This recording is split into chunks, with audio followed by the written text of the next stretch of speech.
Good morning, everyone. Let me know if you have any sound or video quality issues. Meanwhile, I will test the video quality myself to see if 720p is available. Yes, 720p is available. It's possibly the maximum level of quality which YouTube allows me to use right now with my connection. Let's do a quick summary of what we are going to do today. So for that, we go to the course folder, accounting game, and to the schedule. And in the schedule, we go to module today, October 30. So we will start with a quick review of the homework and questions and answers, if you have any. That was homework 1, where you have to balance your trial balance and do the balance sheet. Then we will switch to short resume module.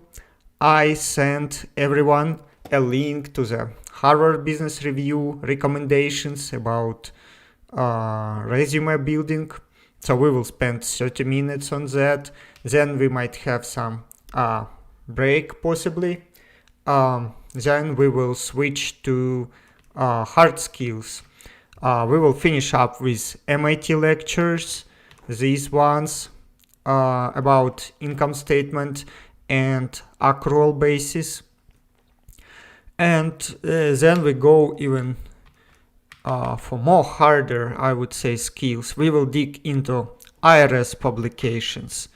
And while doing so, we will also consider the practical implications of various accounting bases and tax bases. So we will look what the differences between accounting treatment of the transactions might be and the tax treatment. And for the last 15 minutes, we will discuss what our homework 2 will look like and what we need to accomplish. So we will start doing our first couple of transactions in QuickBooks, and we will also do some resume, and of course we will do an income statement from our practice transactions. So let's start. So first I check Q&A file and I see, okay, so I believe I answered these questions, and I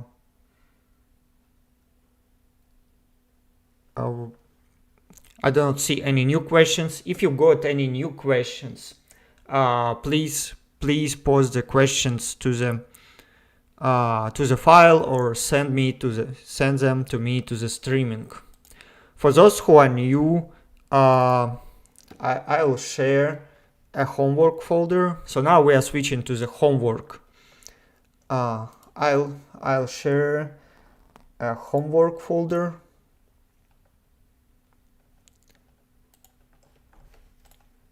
Here on the chat. And let's see what our homework was today. So first of all, we wanted to balance the trial balance. Then we wanted to make a balance sheet and make sure that SUMIF functions SUMIFed, and then we wanted to come up with several transactions for our imaginary business. So let's see. So I'm going to the folder and I selecting like the most recently edited file, which was by Irene here. We already took a look into Irene file on Thursday. It wasn't finished. I remember the balance sheet wasn't balanced. So now balance sheet is in balance. Okay, great. So let's take a look at the trial balance first. So trial balance balances, that means that at least all the legs of the transactions, all debits and credits for the transactions are summed into that trial balance. There is still a risk that we can miss the entire transactions from that trial balance. In order for mitigate that risk, we use lookup function. So I use autofilter here to unfilter blank columns to only leave the numbers here. Okay. And now I use lookup function to look up if account here is in the list in the trial balance. So I have that in my file, or you can come into Irene file and check how the function works. So when I scroll down, I see that almost everything is a number. That means that that account is on the list, except for mortgage account. But for mortgage account, we initially used just bulk mortgage account, but then we reclassify it for current and non-current parts. So this, we are fine with this not being on the trial balance. That's why everything looks complete, and trial balance balances.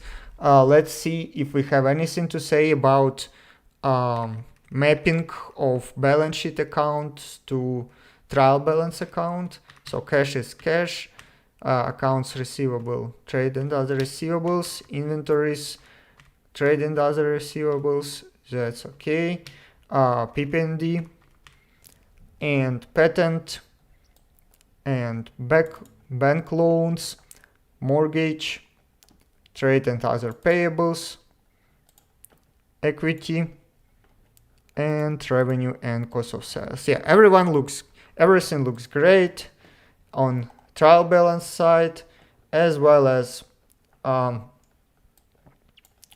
the balance sheet side. So let's now go look and check several transactions. I will have to unfilter that for that purposes, just to see the descriptions of the transactions. Received cash from daily sales and 5,000 worth of inventory. Okay, so we get cash, debit cash, and we credited inventory. So I assume we sold 5,000 worth of inventory for $10,000 here. So we correctly allocate inventory to cost of sales. So we have written off that inventory, and we recognize the revenue credit. Okay, now we have supplies. Purchased merchandise for cash, 750. We debited supplies, we credited cash. I have a small note here. Usually I would assume merchandise is kind of a finished goods which you resell, which is ready to sell to the customer. While supplies is usually something that you use in the production process.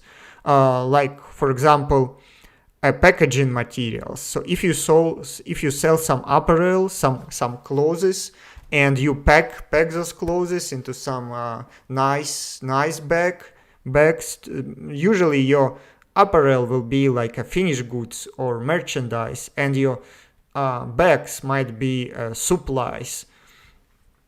But that's not a big deal, and I also don't know what you meant to say with that transaction.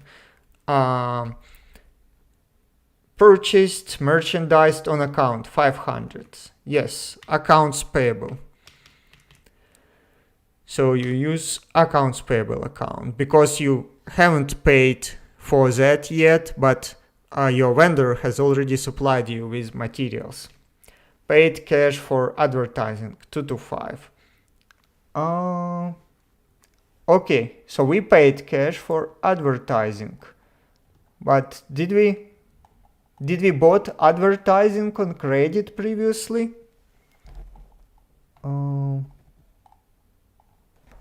Let's try to find out. So we have only one mention of the advertising.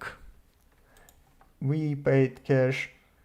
So we do not have an accounts payable account for advertising because we haven't received any advertising services yet. That's why we need to fix that somehow. We need to either expense that advertising. So if we paid for the advertising immediately as we used it, we need to expense that amount. If we prepaid for advertising, we need to recognize a prepaid balance, because that way we just do an incorrect debit entry. Let me see if we prepaid cash for rent. Okay, prepaid rent, paid cash for utilities. Again, I see a similar situation here. So what is happening? If you prepay cash for something, if you haven't already used advertising, or if you haven't already used utilities, you are making a prepayment and you need to reflect that on prepayment account. If you pay for the services which you are receiving, like at the moment, if you pay for advertising on October 30, if you pay October 30 for advertising and you received that advertising service in October, then you need to expense that. While if you pay the same situation with utilities, if you pay cash for utilities which you received in October, then you need to expense that. You can first recognize an expense and accounts payable. Let's say, okay, let me do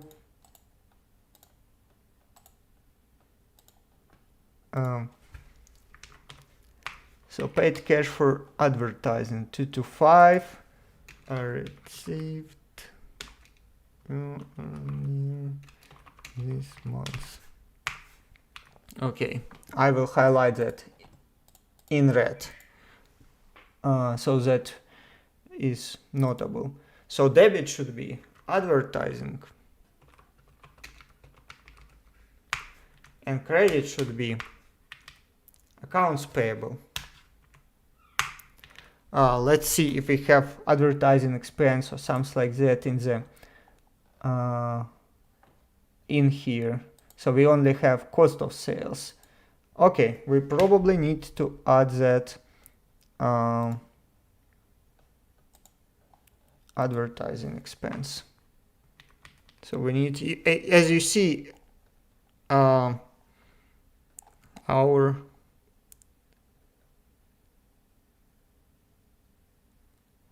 that's interesting. Our trial balance still balances. Why?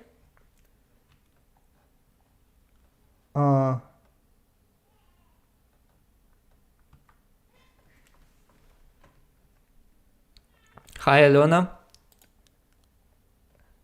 Okay. I need to add it here.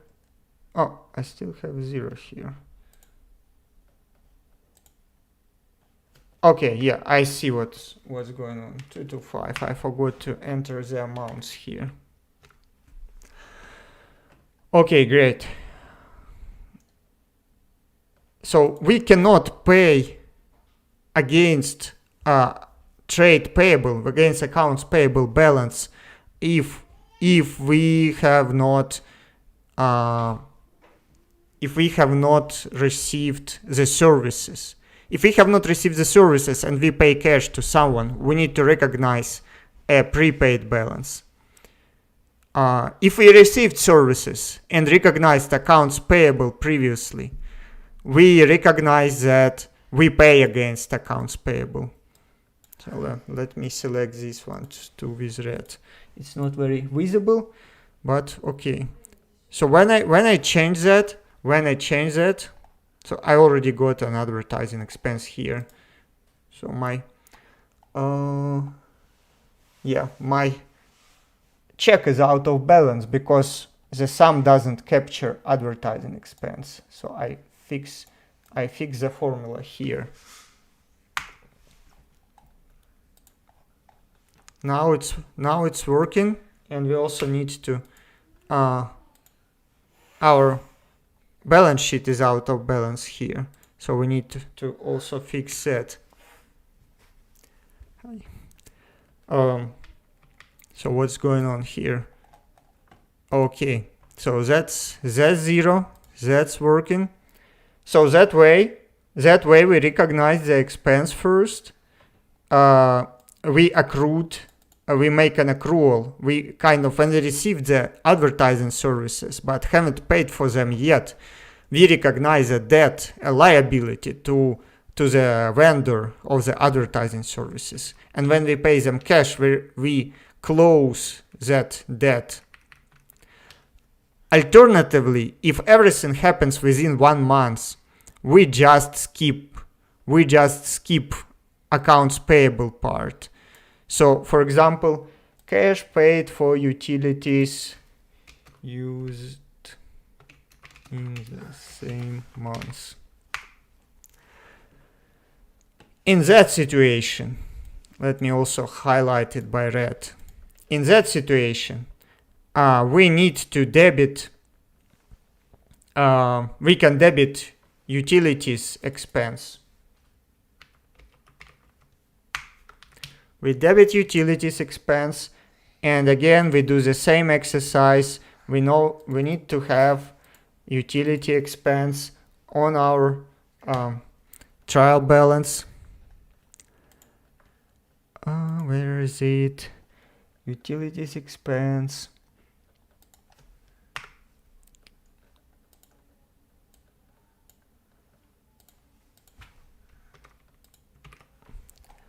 So again, everything works, everything matches to 0.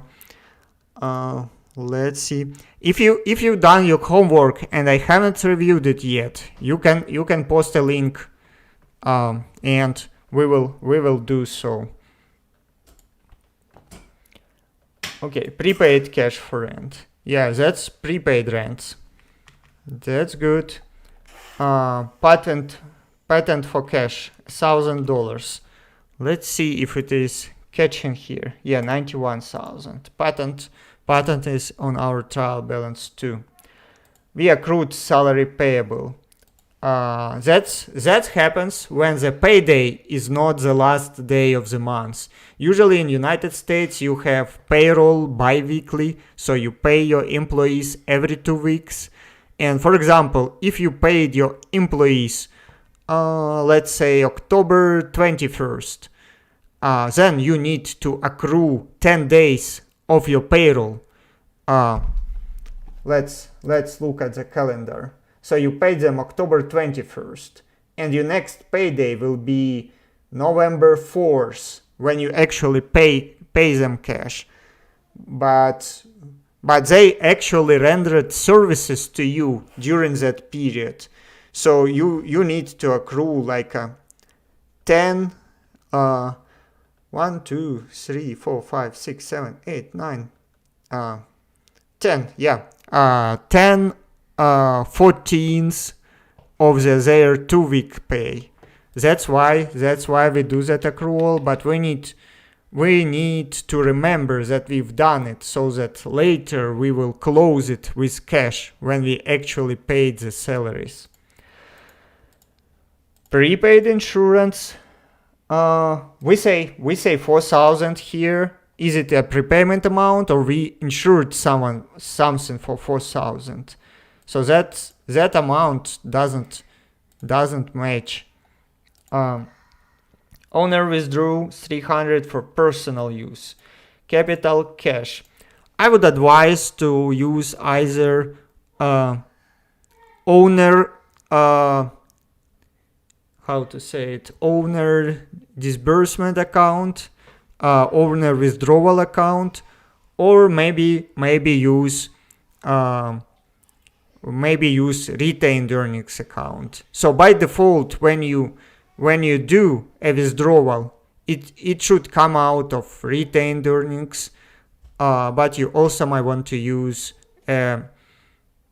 another account. Just give me a second, I need to close the door.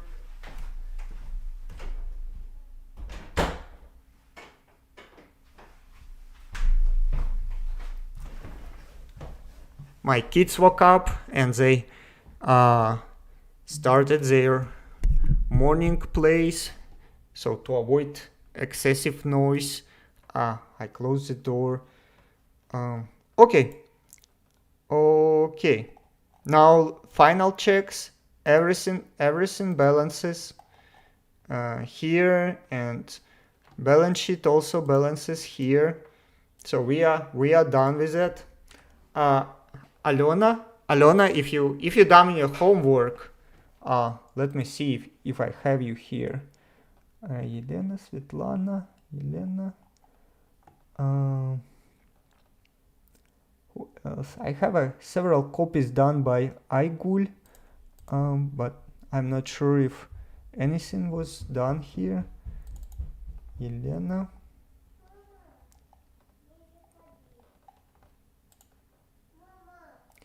Okay, in Yelena file, everything seems to balance. Let's see what we have in transactions list.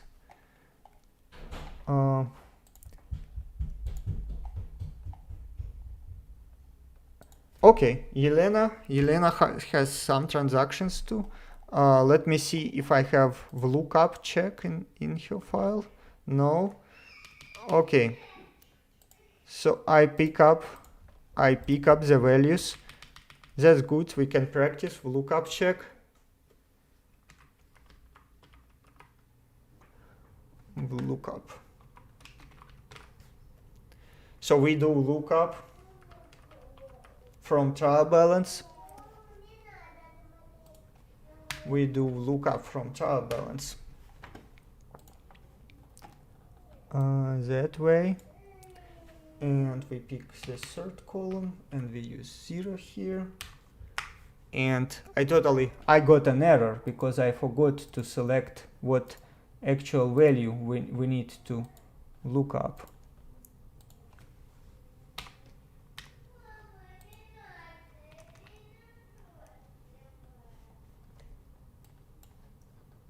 I need to look up to that. Okay, yeah, we got a number, which means that the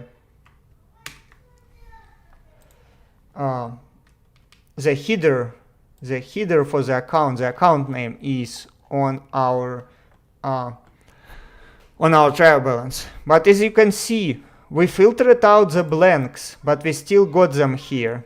That's because I don't know if you see, there is a green line, and that green line means that we kind of our auto filter doesn't cover the whole table. So we need to unfilter that, and we need to select more. Data, create a filter. So that way everything will be included. So we unfilter the numbers and we go to the bottom. Yeah, everything. So basically Yelena included every provision into the file. Let's see what the transactions are. Let's select everything back. I will move from the bottom. So everyone's salary is paid. 2,000 cash, 2,000 payroll provision.